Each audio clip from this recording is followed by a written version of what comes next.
Gentlemen, on behalf of the Vivekananda Study Circle, the Extramural Lectures team, the Center for Innovation and Indo-German Center for Sustainability, I extend a hearty welcome to the children, the faculty and students to this lecture by one of the greatest visionaries of this era, an inspiring leader, Bharat Ratna, Dr. APJ Abdul Kalam.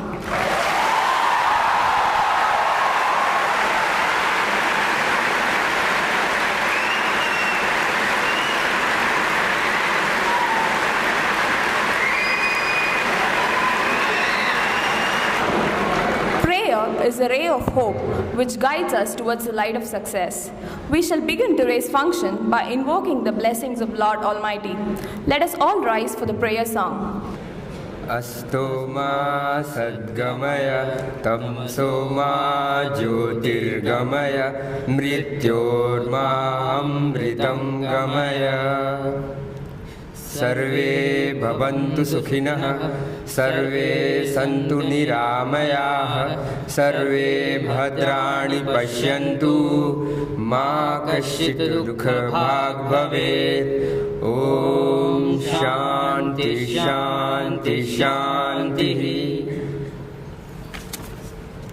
As a token of our love and affection, may I now request the head boy and head girl of Vanavani School, M. Sridhar Babu and N. Kasturi, to present a bouquet to Dr. Abdul Kalam.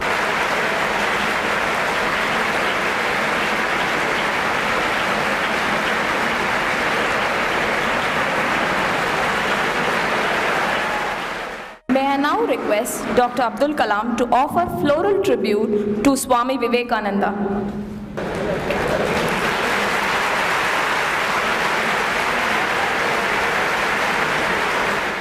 I now call upon Mr. Raghavan of the Extramural Lectures team to introduce Dr. APJ Abdul Kalam to the gathering.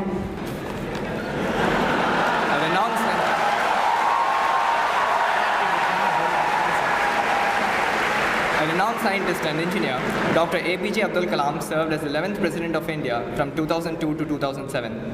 Being a man of vision who is always full of ideas aimed at the development of the country, he has inspired people across generations and was popularly called the People's President. Dr. Kalam played a pivotal organizational and technical role. Dr. Kalam played a pivotal organizational and technical role in India's Pokhran nuclear test in 1998. He is the Chancellor of Indian Institute of Space Science and Technology, Thiruvananthapuram, a professor at Anna University, Chennai, and an adjunct faculty at many other academic institutions. Dr. Kalam's contribution to public service, apart from being an eminent scientist, a gifted engineer, a visionary, and a humanitarian, has seen him being bestowed with numerous honors and awards. He became the first Asian to be honored with the Hoover Medal, America's top engineering prize. He was awarded Padma Bhushan and Padma Vibhushan before being honored with our country's highest civilian award, Bharat Ratna, in 1997. For his work in ISRO, DRDO, and his role as a scientific advisor to the Indian government. Well known for his inspirational and visionary ideas, Dr. Kalam's famous books like Wings of Fire, Ignited Minds, and India 2020 have inspired millions. Words alone are not enough to express Dr. Kalam's charisma. Hence, I conclude this introduction here and request Dr. Kalam to begin today's lecture on creativity and youth power. Thank you.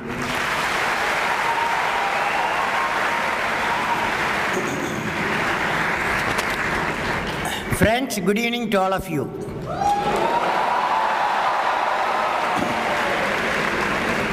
First of all, I would like to say that I'm very sorry that I got delayed because I got into a big young crowd. I could not come out of it. Okay, two student group, so I'm sorry for it. So we will compensate some way. First, I would like to greet Professor Anand, members of the faculty, and dear students, to every one of you, my greetings. On this great day of a beautiful day of thinking about Swami Vivekananda, I am very happy to see young people. I am delighted to be here at the Indian Institute of Technology, Madras, and address the members of this renowned place of learning and other guests present here. My greeting to you, my friends. Before I start, I would like to say this IIT Madras is very close to my heart in many ways, because my professor who taught me design of aircraft, he became the director of this IIT Madras, Professor Pandale, and he was my guru. It's a fantastic guru because he used to take class 7:30 to 10:30 in Madras Institute of Technology. 7:30 to 3 hours class. Have you come across that 3 hours class? Have you? Have you? So he used to take every alternate day, he used to take 3 hours class. Friends, before I begin my address, I would like to share a thought with all the youth present here. I have met so far 11 million youth present, 11 million youth like you in a decade's time from various parts of the country. I have met, and in India and abroad, I have seen their hopes and experienced their pains, walked with their aspirations, and heard through their despair also. All this experience made me to learn something about them, which I would like to share with you. Shall I? I learned, carefully hear me what I am saying. I learned, what did I learn from the youth of 11 million people? I learned every youth wants to be unique. Every youth wants to be unique. That is you. Every youth wants to be unique. That is you. But the world around you is doing its best day and night to make you just everybody else. Now, the question is whether you want to be you or everybody else. You want to be you? Yes. Not everybody else. Now, if the question being like everybody else is convenient at the first glance, but not satisfying in the long vision. The challenge, therefore, my young friends, is that you have to fight the hardest battle. You have to fight the hardest battle which any human being can ever imagine to fight, and never stop fighting until you arrive at your destined place. That is the unique you. To get the unique you, it's a big battle. The battle means you don't need to take a gun. The battle means you have to have 4 unique things. 4 unique tools you must have in that battle. One is you have to set the goal.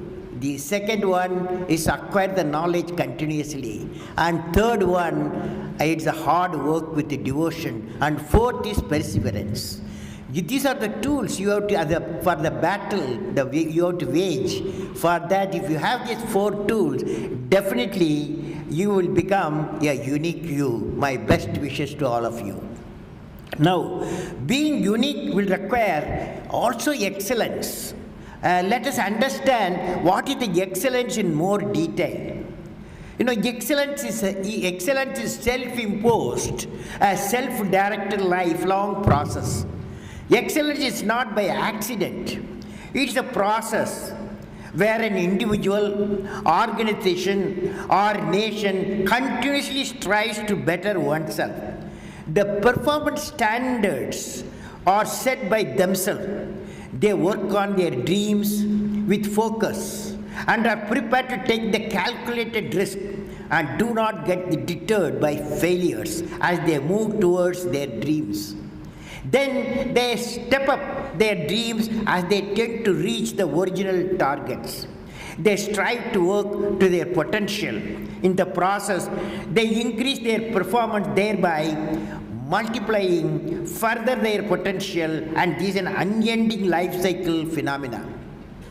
They are not in competition with anyone else but themselves, and that is the culture of excellence. Let me share an important experience from the life of the father of the nation,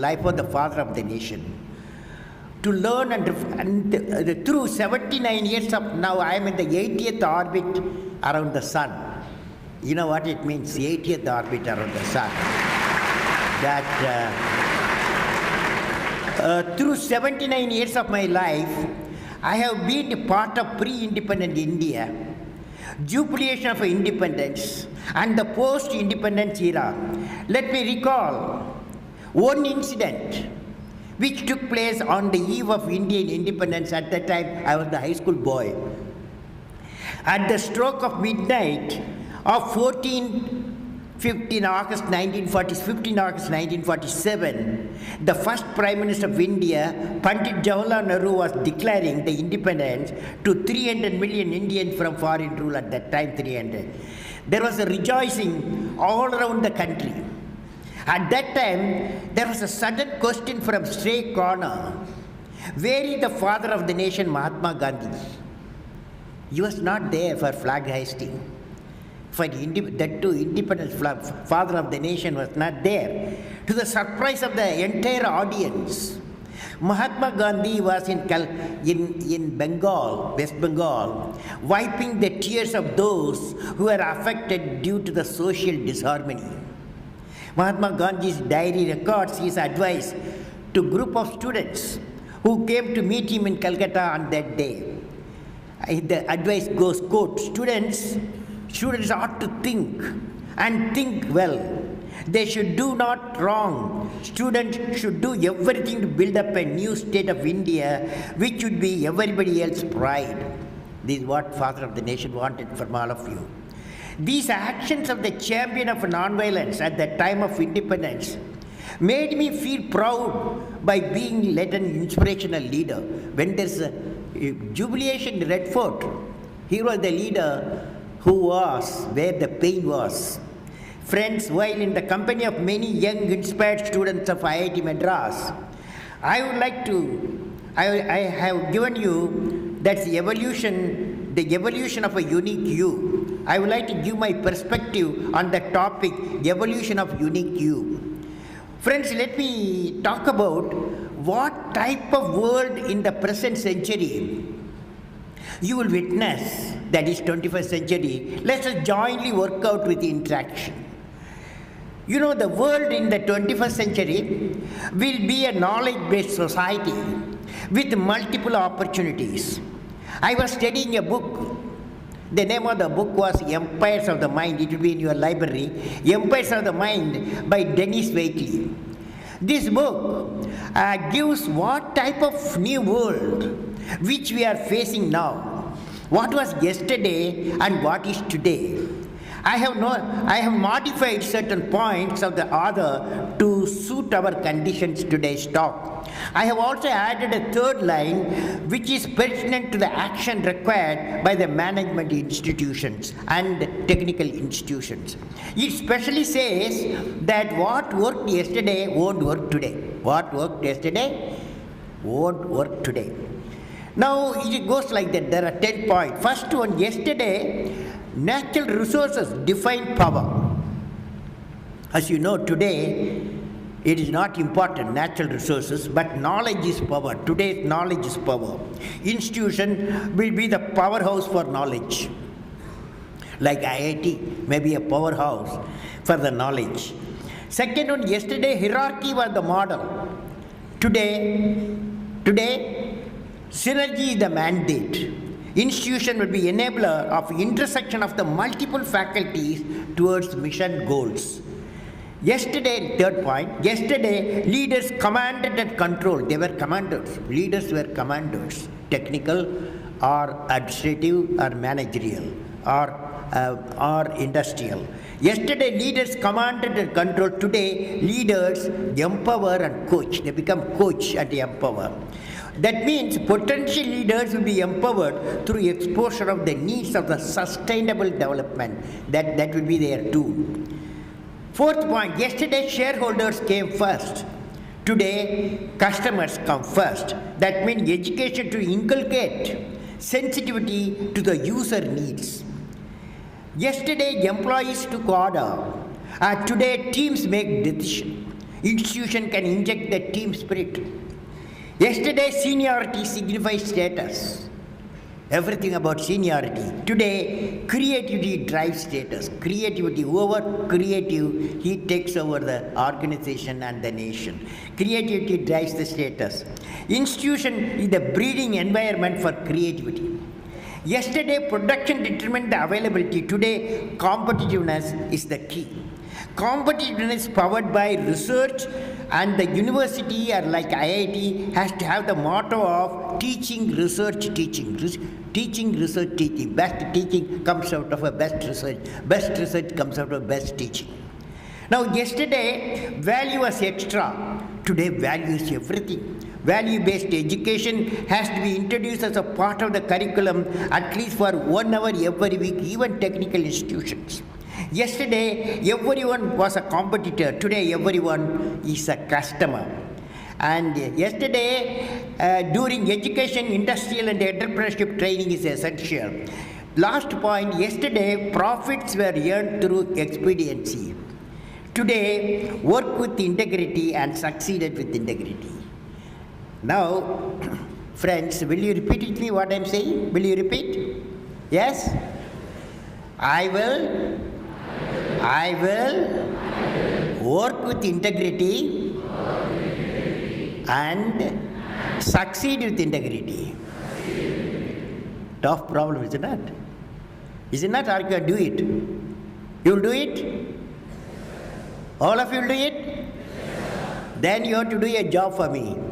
Okay? Today, I will give you 1 full day.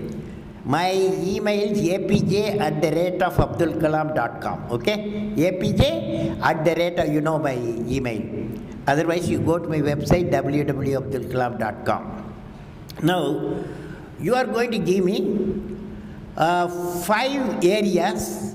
People, according to you, one person, living person, who has worked with integrity, who is working with integrity and succeeding with integrity. First one, political leader, number 1, okay? You have to locate a political leader. Number two, a industrial chief, public sector or private sector, who is working with integrity and succeeding with integrity. Third person, a bureaucrat, who has, according to you, the bureaucrat of the nation, he has worked with integrity and succeeded with integrity. The fourth person is a social scientist and that is societal change maker. And if you can identify one person, you can write these 5 guys. Okay? Okay? Will you do it? How many of you will do it? All of you will do it? You won't. Otherwise, I'll catch you if you don't do that. Now, friends, I want to share with you how important one experience, because it happened in the same city long ago. You were not even idea form at that time it happened. I want to share with you. It's like this: 1954-57, I was studying in the aeronautical engineering at Madras Institute of Technology, Crumpet. In the 3rd year, I met a professor, Professor Srinivasan. He is a Caltech man, aeronautical engineer, and he took classes for us. And the first day itself, we were 9 students, different areas like propulsion, aerodynamics, structure, control and guidance, material, all areas. instrumentation. So he gave us a project, 6 months project. The project was preliminary design of a low-level attack aircraft. We have to do it 6 months' time. All the 9 of us jointly work because aircraft, everything is there. So low-level attack aircraft you have to design. So we started designing. And those days, you guys are now blessed with the computer. We didn't have computer. We used slide rules. And then a drawing board. This computer was not there. We used the drawing board and slide rule, our tools, apart from the library.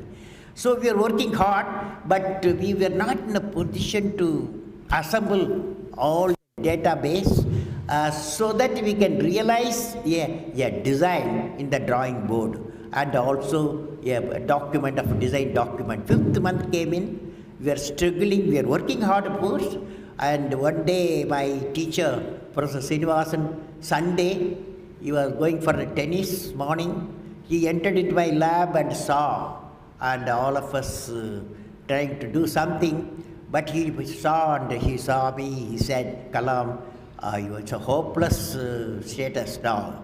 I am not happy with your performance of preliminary design of a low-level attack aircraft. Your team, since you are the leader, you are not done a good job. Your scholarship will be terminated if you don't do it in a 1 month's time. So he gave 1 month time. So he gave a very bad certificate on that day. He's a tough professor. I hope you don't have such tough professors. So we worked hard. Of course, our fellow Sahib, it's my job to bring all of them together. And we did our best. And some shape we took the design, low-level attack aircraft, some calculation we did, some report we prepared. 3rd week, 4th week, we are ready stage. Then again my professor landed in our laboratory and saw, he was very happy. And you guys, I gave a tough target you have done, and he took us to his home, he gave a Madras coffee. And certificate, he gave us a good job you guys have done. But what is important here is, it's not that project what we are doing, the number of people doing. Important is, what I learned on that day, our team learned was, how to do a system design, how to do a system integration, how to do a system management. When you are studying in the class and you are getting ready for your degree, you are becoming a system designer and system integrator, system manager. This experience tomorrow when you go out of IIT Madras, wherever you go, they will not ask which branch you belong to. They will ask, can you make a product? That product will have multi-technologies.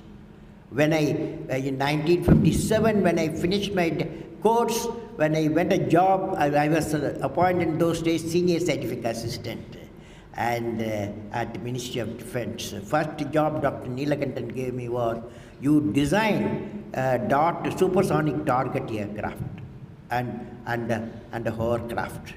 When I went to ISRO, after say 4 years, first job they didn't ask me whether you are aeronautics fellow, what fellow you are.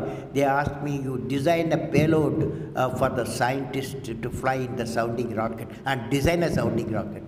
So friends, you should remember that market for you, when you go out of this campus, you must always think in terms of a system design, system integration, and system management. Faculty also, I would like to request, see that a job project comes out between the number of students per number of faculties. They join together, they do, probably you are all doing that.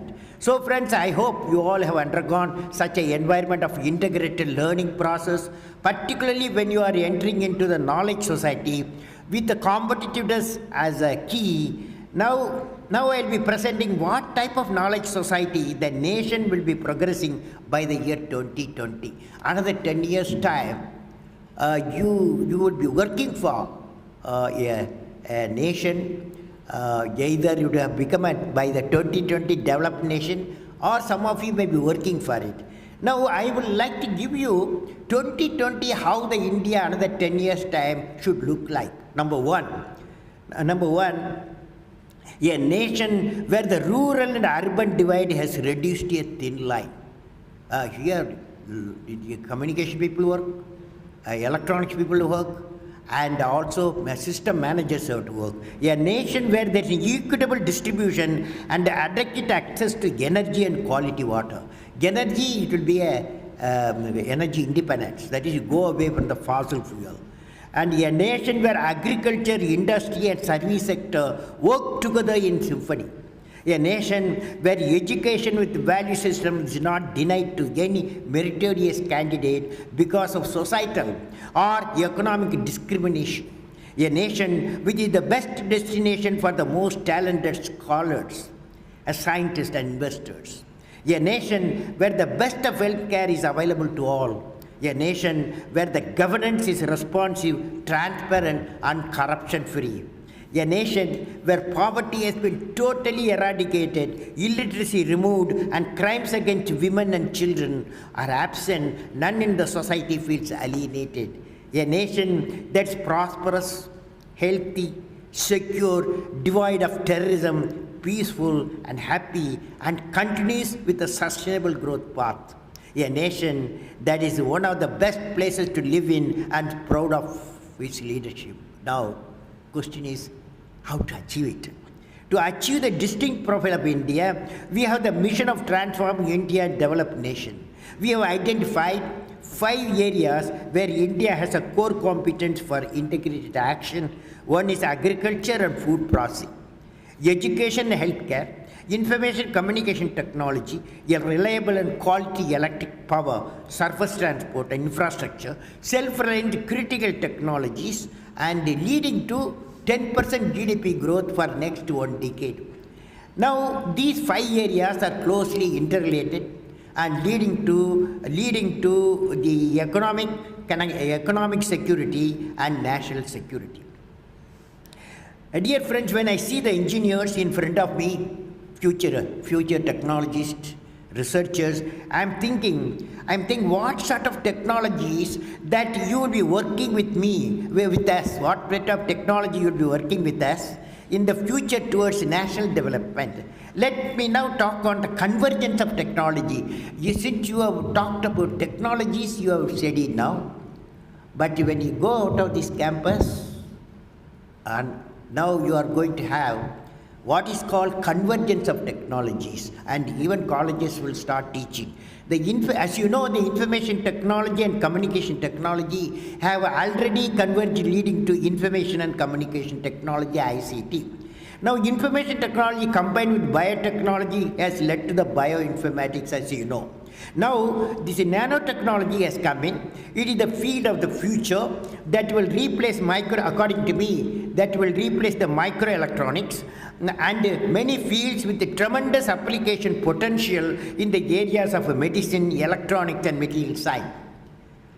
When nanotechnology and ICT integrated, silicon electronics, photonics are born, and it can be said that material convergence will happen. With material convergence and biotechnology linked, a new science called intelligent bioscience will be born, which would lead to a disease-free, happy, and more intelligent human habitat with longevity and high human capacities. Convergence of bio-nano information technologies can lead to the development of nanorobots. Nanorobots, when they are injected into a patient, my expert friends say it will diagnose and deliver the treatment exclusively in the affected area, and then the nanorobot gets digested as it is of DNA-based products. I saw the product sample in one of the star laboratories in South Korea, where best minds with multiple technology work with the target of finding out a out-of-box solution. Now friends, recently a new trend is emerging. The aspect being introduced is that of ecology. Globally, the demand is shifting towards the development of a sustainable system which are technologically superior. This is the new dimension of the 21st century knowledge society. Thus, the new age model would be not three-dimensional, it will be four-dimensional, that is bio, nano, info, eco-based. Bio, nano, info, eco-based. Take example, a GM crop, genetically modified crops. I was reading in an article by Dick Taverne titled Freedom of Research and Eco-Fundamentalism. Yesterday only I read that the notion that GM crops will benefit only top corporate is mistaken, according to the author. He says that most of the development of GM is taking place in the lesser developed regions of the world. Moreover, not only carefully researched GM crops benefit the impoverished, would also improve the environment as they reduce the need to use pesticide, thereby avoiding water pollution. Similarly, some of the GM crops brought the idea of no-till, which would preserve the topsoil. They would use less energy, both directly as well as indirectly. India is the fourth largest cultivator of the GM crops in the world and has vast experience of GM cotton. But of course, for other things, that's a tremendous opposition. Some well-renowned papers show that the environmental impact of the crops in 2007 was equivalent of taking away, that is GM. Environmental impact of the GM crops in 2007 was equivalent of taking 4 million cars off the road. This I will be putting this lecture in my website www.abdulkalam.com. You can question, you can discuss. The next generation GM crops or hybrid crops would require further thrust on the converging ecology and science, where the crops would be able to grow in a salty soil region and also heal the unproductive soil. The need would be bring bio needs for fulfilling specific nutritional requirements of the human beings. Thus, the next generation well-researched and tested GM crop will not only lead to the second green revolution, but also herald the now needed convergence of bio, info, nano ecosystems. One example I agree. Certainly, each and every one of you align your goals towards the distinctive profile of the nation by 2020, which I have described as 10 pillars, will give the challenging environment for you to contribute by innovation and entrepreneurship. Now friends, in conclusion, I would like to say what you will be remembered for. You are all young fellows, 20, around 20, 25. What you will be remembered for? You see the top. As soon as we top the bulb, immediately we remember a guy. Isn't that? Same, you see the telephone, we remember. Said you travel you see the blue sky and blue sea, we remember the Raman effect. So the French history echoes to us. History echoes, hear me what I'm saying. History echoes to us that those who have courage to imagine the impossible are the few unique personalities who broke all the human limitation of thought and action. In every field of human efforts, whether science, technology, medicine, art, sports, industry, or even the development of politics, the names of the people who imagined the impossible are engraved timelessly in our human history. By breaking the limits of their imagination, they transform the world. Will you be joining in that? The question is, how many of you will be joining in that gang? By breaking the limits of the imagination, they are transformed the world. Now, I started today's lecture with the thought of unique you. What will drive towards your own unique you? It is a mantra. What I will be remembered for? What I will be remembered for? The tool for the unique you, the answer is, and you have to ask a question, what I will be remembered for? If you give a question within one page answer, that may lead to in few years' time the unique you. What I'll be remembered for? I would like to ask you, what you would like to be remembered for? You have to evolve yourself and shape your life. You should write it on a page. That page, what I'll be remembered for, write it on a page. You should write it on a page. That page may be a very important page in the book of human history. And you will be remembered for creating that one page in the history of the nation. Now I'll give some examples. Will you be remembered? I am asking young fellows. Will you be remembered for creating one of the top Fortune 500 companies which would deal with the issues of the impoverished population of the world and improve their living standards? Will you be remembered for bringing affordable quality water to about 1 billion people in the world who do not have access to clean drinking water? Will you be remembered for becoming the pioneer in developing the smart waterways and river connectivities? Will you be remembered for revitalizing or revolutionizing the integrated primary healthcare center and bringing preventive healthcare in underdeveloped region of Africa, and where each year 300 to 500 million cases of malaria affect human life? Will you be remembered for doubling the food production of the world? Will you be remembered as a great researcher in sustained development system of Pura that were providing urban amenities in the rural area? Will you be remembered for bringing energy independence for different countries? That is, going away fossil fuel, go to solar, nuclear, bio and wind power. Will you be remembered for the action-oriented clean home, clean environment, clean state, clean nation and clean world? Will you be a pioneer? Will you start a pioneer movement of conserving the energy and the environment? Will you be remembered for developing 1 million enlightened youth for transforming the world into a peaceful world? Like Swami Vivekananda suggested, you give me 100 guys, I will change the world. I will be happy, friends, if you could write this page, one page tonight, and mail to me apj@abdulkalam.com. And definitely I will start discussing.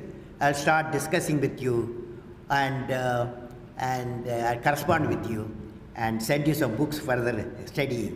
So my greeting, best wish to all of you for their five future endeavors. May God bless you. May God bless you to be the unique you. Unique, okay? Wish you all the best.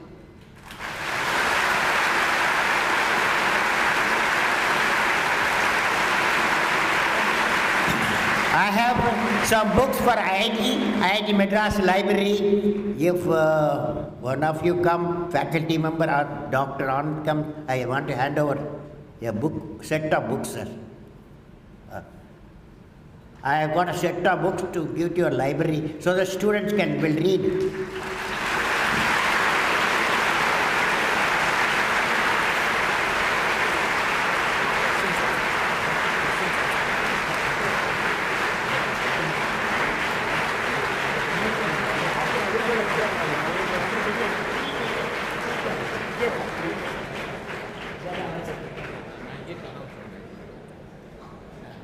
Dr. Kalam has time for exactly 3 questions. If you put up your hand, there will be a mic that will be brought to you. Whoever 3 questions. First, because I have another 2 programs.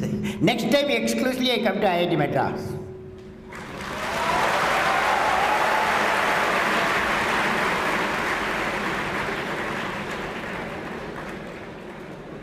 Yes, lady?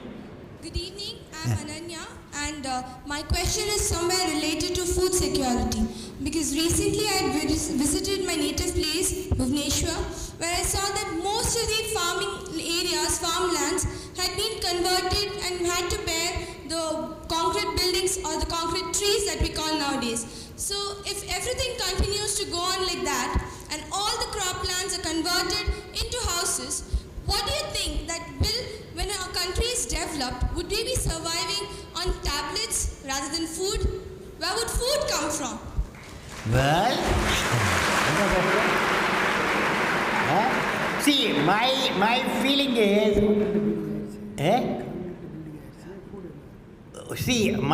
I saw today one place, one institution They call it green environment because they used fly ash bricks for building the houses. So it is purely some of the architects who come out from here. They have to design even the low-cost houses with green nature, is amenable to nature. I believe that I have started a mission, 1 billion people, 1 billion trees. That each one, when you take a oath, if you don't mind, I will plant 5 trees and nurture. Will you do it really? Do it? Okay, thank you. Okay, next question. Pete from KB. Where are you? I'm here. Okay. So, my question is also related to food security.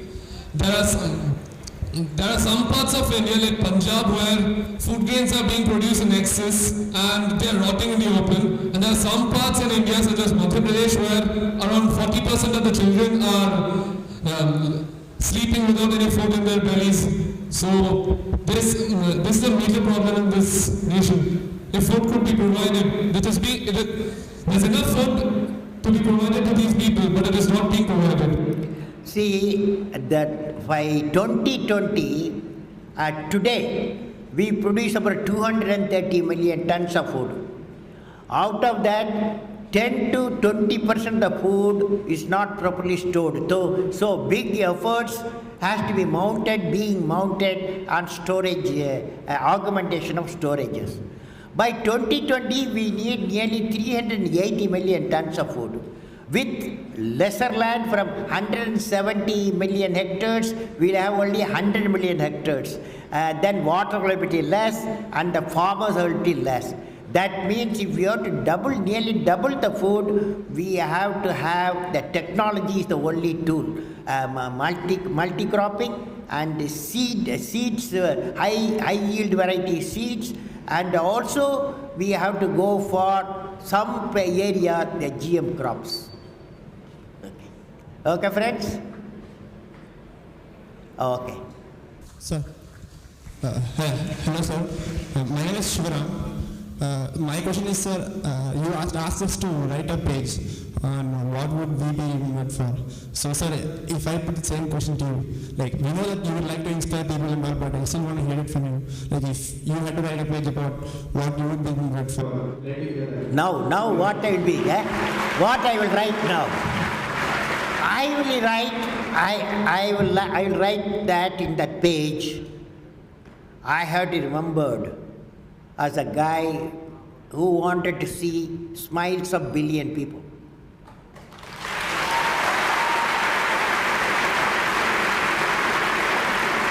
Okay, friends. Now, it doesn't mean I have refused to answer question. You send a question to me, apj@abdulkalam.com. 48 hours you will get reply. Okay. Now your problem.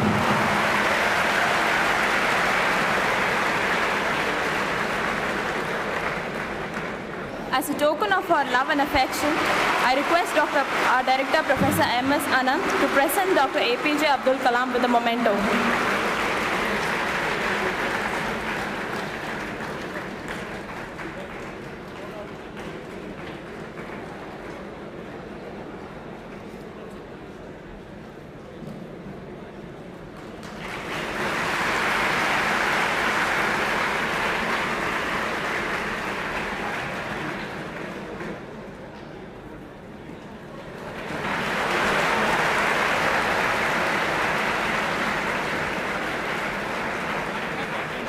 Thank you, sir, for a very captivating and an enlightening speech.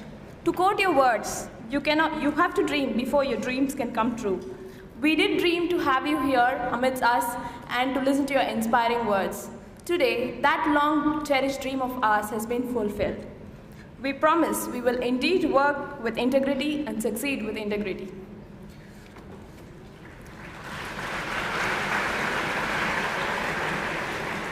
As we reach the end of today's lecture, May I now request Mr. Vishwanath of the Vivekananda Study Circle to deliver the vote of thanks.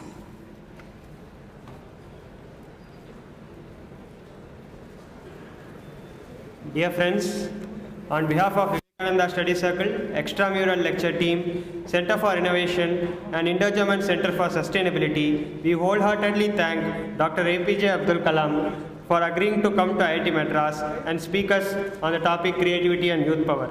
Indeed, one cannot think a better name to speak on this important subject, and needless to say, it has been a once-in-a-lifetime experience for all of us.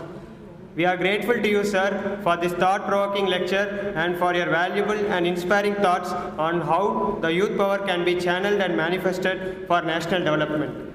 We shall always remember the pledge we are given to plant at least 5 trees and to work and succeed with integrity and give it a priority to follow it.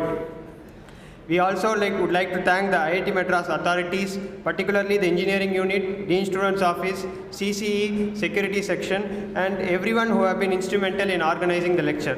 Our thanks to the audience for making this afternoon a memorable one. Thank you, Vishwanath. I request you all to rise for the national anthem.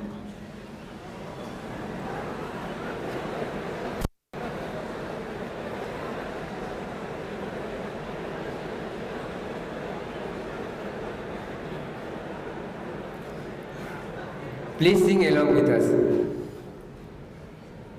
जनगण मन अधिनायक जय हे भारत भाग्य विधाता पंजाब सिंध गुजरात मराठा द्राविड़ उत्कल गंगा विंध्य हिमाचल यमुना गंगा उच्छल जलध तरंगा तब शुभ नामे जागे तब शुभ आशीष मांगे गाहे तब जय गाथा जनगण मंगलदायक जय हे भारत भाग्य विधाता जय हे जय हे जय हे जय जय जय जय हे